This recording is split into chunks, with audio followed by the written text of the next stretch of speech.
اور احباب میں سرکولیٹ کر دیتے ہیں. اور پھر جو لوگ بھی آ جائیں سب کو ہم کہتے ہیں بھئی آپ اس غزل کے اوپر جو بھی آپ کا حاصل مطالعہ ہے, گفتگو ہے, آپ کا غور و خوض ہے, وہ آپ بیان کریں. تو 8-10 افراد جو ہے وہ اپنی اپنی جو ہے نا وہ بیان کرتے ہیں. اس سے کیا ہوتا ہے کہ اس غزل کا تقریباً 2 گھنٹے کی نشست ہوتی ہے, تو پورا احاطہ ہو جاتا ہے, اور مختلف لوگوں کے اس کے اوپر جو ہے نا وہ چونکہ حاصل مطالعہ آتا ہے, تو سمجھیں کہ اس غزل کی ہر چیز جو ہے وہ عیاؤں کے سامنے آ جاتی ہے. تو یہ ایک بڑا اچھا سلسلہ ہے جو میرے گھر پہ ہر منگل کو ہوتا ہے. ماشاءاللہ. سبھی آپ سے تفصیل سے مزید بات چیت کریں گے. چلتے ہیں امیر محمد ماہر صاحب کی طرف. آپ سن 1992 سے جو ہے وہ شوبز میں ہیں, اور آپ بھی ملٹی ٹیلنٹڈ آدمی ہیں.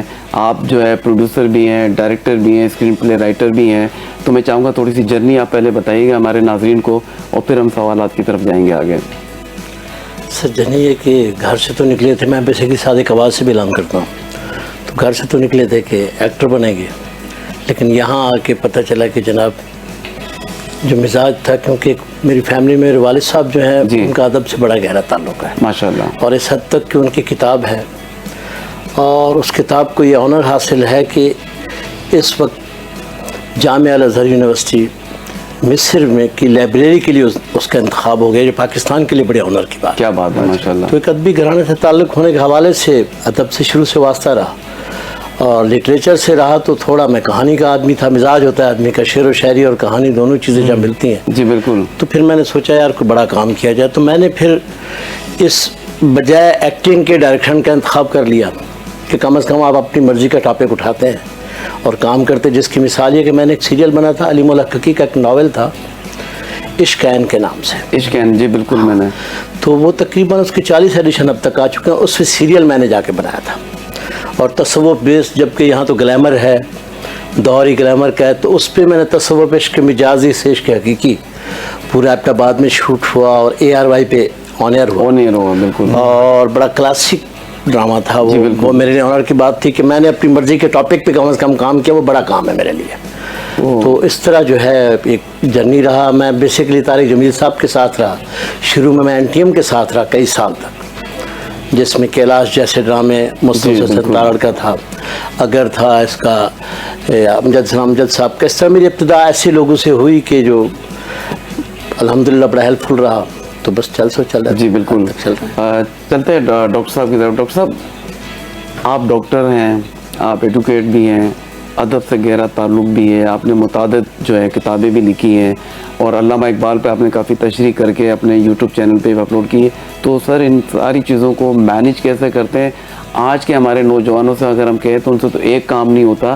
تو یہ ایک بہت بڑی آنر کی بات ہوگی جب آپ بتائیں گے, تو ہمیں کچھ نہ کچھ سیکھنے کو ملے گا کہ جی واقعی کچھ نہ کچھ کرتے رہنا چاہیے, آگے بڑھتا رہنا چاہیے, اور کبھی بھی نا امید نہیں ہونا چاہیے. جیسا کہ آپ نے دیکھے نا کتنا سفر طے کیا ہوگا, یقیناً اس میں مشکلات, پریشانیاں, تو یہ کیسے مینیج کرتے ہیں سر آپ؟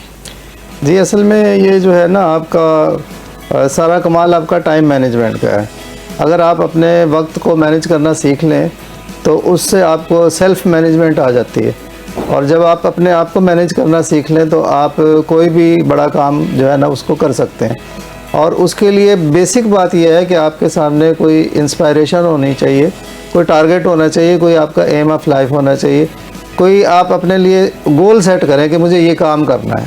اگر آپ گول سیٹ نہیں کرتے تو پھر آپ جو ہے نا فضول کے کاموں میں پڑے رہیں گے, کیونکہ گول سیٹ کرنا ضروری ہے. گول ہے ہی نہیں, مطلب مقصد زندگی ہے ہی نہیں. مقصد زندگی جب تک نہیں ہے تو انسان کچھ نہیں کر سکتا.